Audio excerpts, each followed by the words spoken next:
We always start with a laugh, don't we? Or at least I do. I don't know. Everything that we kind of go through is a little funny.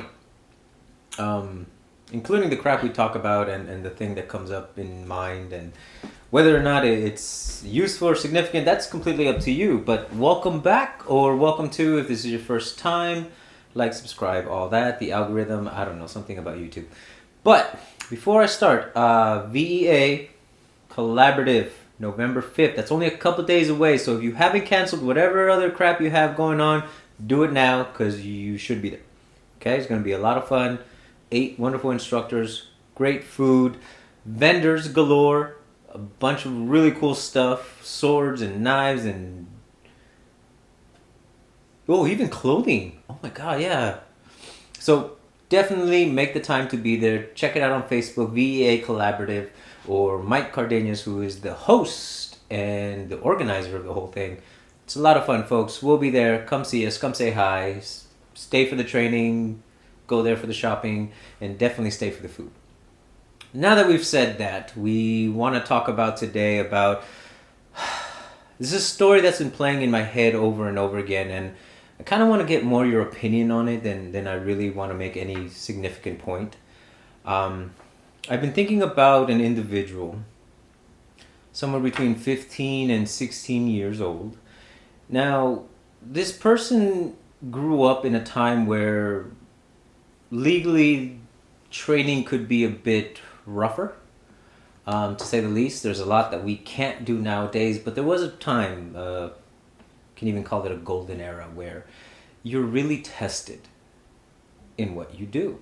And this person, for whatever reason, maybe they were being bullied, maybe they just needed something to keep them occupied, and their parents were like, Jesus, you need something in your life that's not going to bother us too much. Or they just fell in love with some art and they wanted to train. But regardless of the reason why they started, they became dedicated to a particular art. Maybe multiple arts. Maybe it took them a while to find the one that they really liked and that they spent years working on and perfecting. And you see them move in their prime, and they are fluid, they are fast, they are strong, flexible. They might even get to the point where they start competing. They fight for real. Whether it's amongst their each other's students, or maybe they do join tournaments, maybe they make it big, maybe they don't, but they have a lot of experience in their art. Physical experience that they learn from and that they grow from. And over time, that experience becomes aches and pains. Knees don't feel the same anymore. Ankles give out every once in a while. Shoulders now hurt. But they keep on training.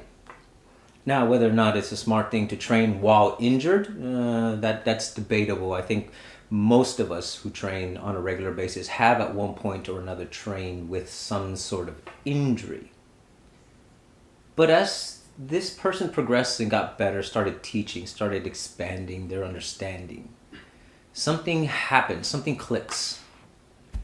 Now those injuries don't become hindrances, but they become opportunities, adaptations that are forced upon them.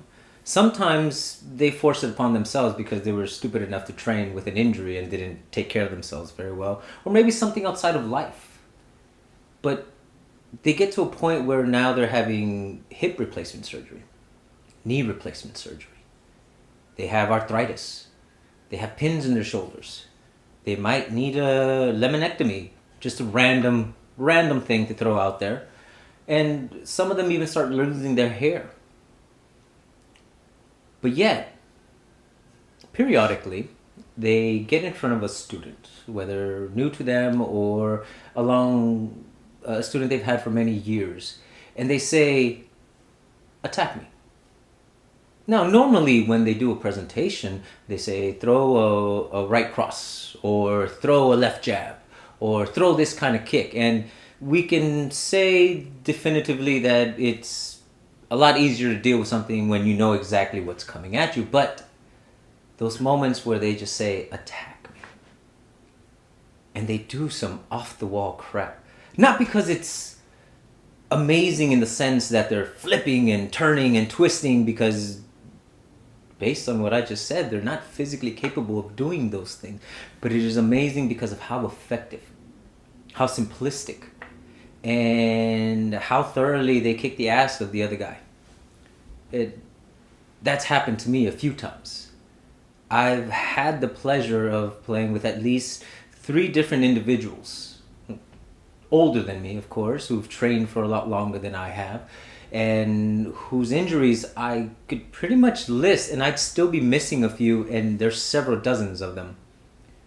And that's individually. Together, there's a lot more if you count everything that's wrong with them physically. But yet, I've got my ass handed to me several times by these people. Some with empty hands, and when I swing at them, I really am trying to hit them. It's not like I'm trying to hurt them, but we're testing things. I'm testing myself, and I'm seeing that they can hold their own beyond any doubt whatsoever.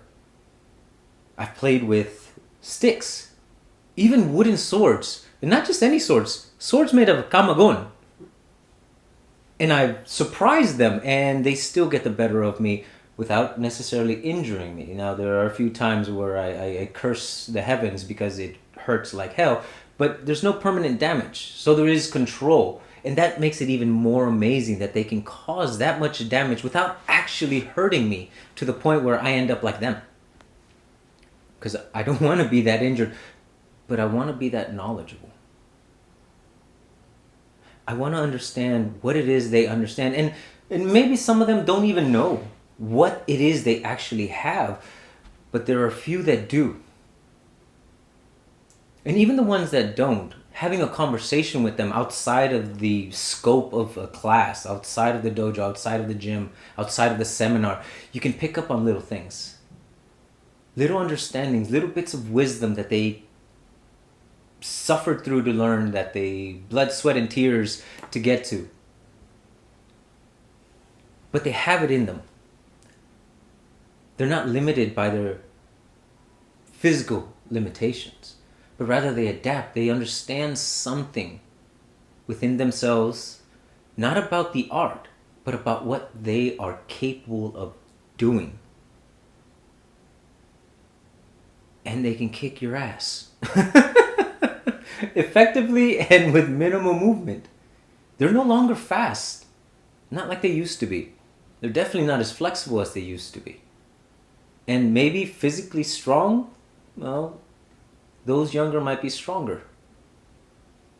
But they know when and where to use that strength. They know where to be. So even though to us it looks like they're moving super fast, they're really not. And those are the things I think we need to pay attention to. Those are the things we should internalize and truly try to understand. Not learn, but understand. Because it is that understanding that takes them beyond their limitations physically, that allows them to perform much better than anyone younger than them. Now, why am I bringing this up? Well, because this is really where my head is at in my training or in my studies. Because I really am trying to study these individuals. I hang out with older people almost exclusively because I'm constantly trying to find something, trying to understand a little bit more information. And I'm wondering, is it possible? Is it possible that someone who hasn't experienced what they've experienced, who hasn't the years under them, to internalize these, let's say, out-of-class lessons and become that much better in what we do? That even though we don't have those physical limits, that we still fight like them, with minimal energy, with minimal effort, with great timing in our own movements and our own abilities, whatever they may be or not be at the moment, and reach some sort of level that, well, took them decades to achieve. And it's not that I'm saying we need to show them up or be better than them. That's nowhere near the case. But if we can learn those things while we still have the physical ability to do something more with them, how much further could the martial arts go? And then imagine we take all that information, and I'm talking about all of us focusing on understanding those nuances, those differences. Not just learning the techniques, but the lessons behind the techniques.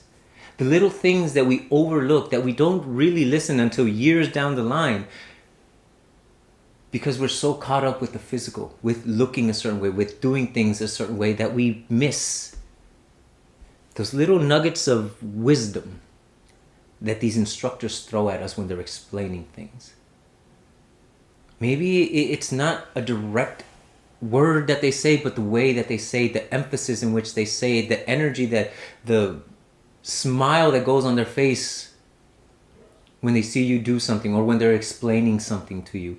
All those little things say a lot about why they move the way they move. And if we can learn those things and then replicate them, integrate them into what we do, and understand that wisdom, can you imagine if we all focused on that? Group together that knowledge, that information, and then package it, metaphorically speaking, and pass it on to the up-and-coming martial artists, the younger students, the ones that have decades upon decades in front of them to train, to master their own bodies, their own movements, their own ideas. I can only imagine how much further martial arts could be pushed to degrees that we have yet to even consider. Life is about change and growth. And I think if we focus on learning those things, the things that aren't in the books, the things that aren't in the art, but rather the experience of the martial artists, and carry those forward,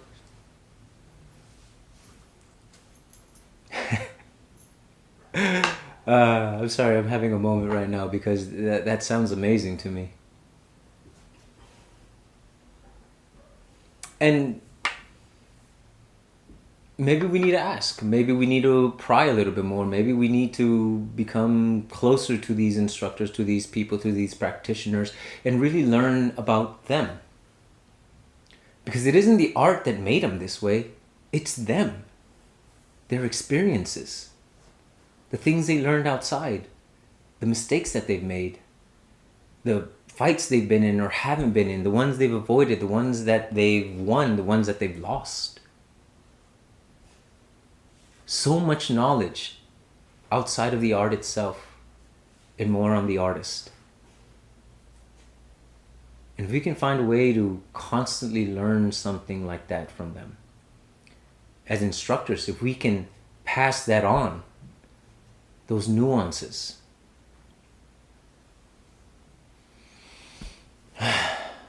and I see martial arts continuing for far longer than any of us have on this planet. And to me, that's a worthwhile thing. That's something to strive for, something to work towards. Is it possible? I don't know.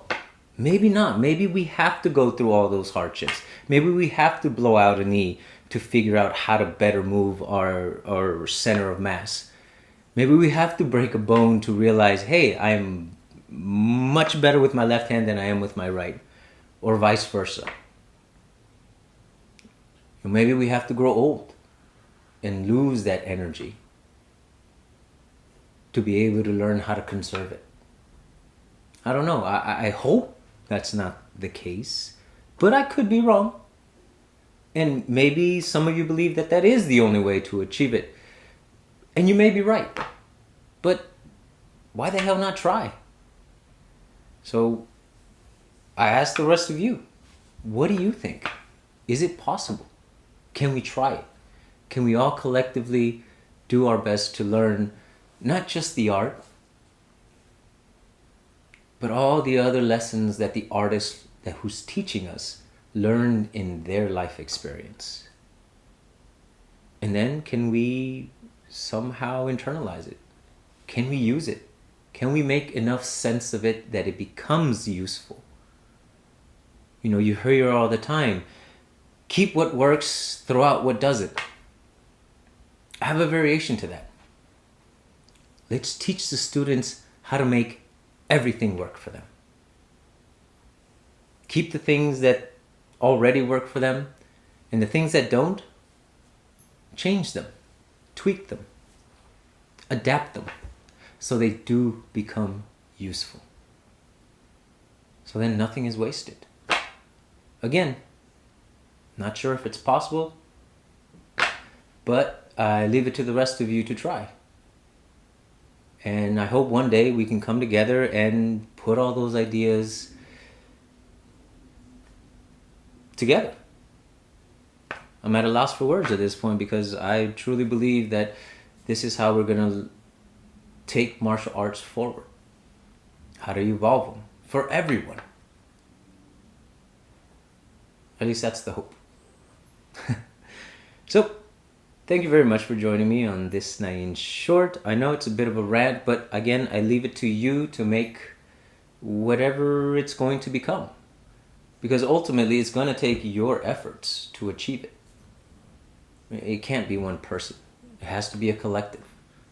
Minds coming together, bringing good ideas, taking lessons from those that came before us, and progressing, growing, expanding. Anyways, can't wait to see what you guys come up with. Before I go, one more time, the VEA, November 5th, Saturday. It's only a couple days away. You know, cancel whatever family thing you had and go to the VEA instead. Tell them it's important. Tell them the Kali Konversation guys are going to be there and you have to meet them because you guys are such big fans. Yeah, I'm full of shit. But I learned that from, all my older friends too. So we may have to sift through a few things before we find those nuggets of truth. But hey, it's a fun attempt either way. Thank you again. Until the next one. 3, 2, 1, cut!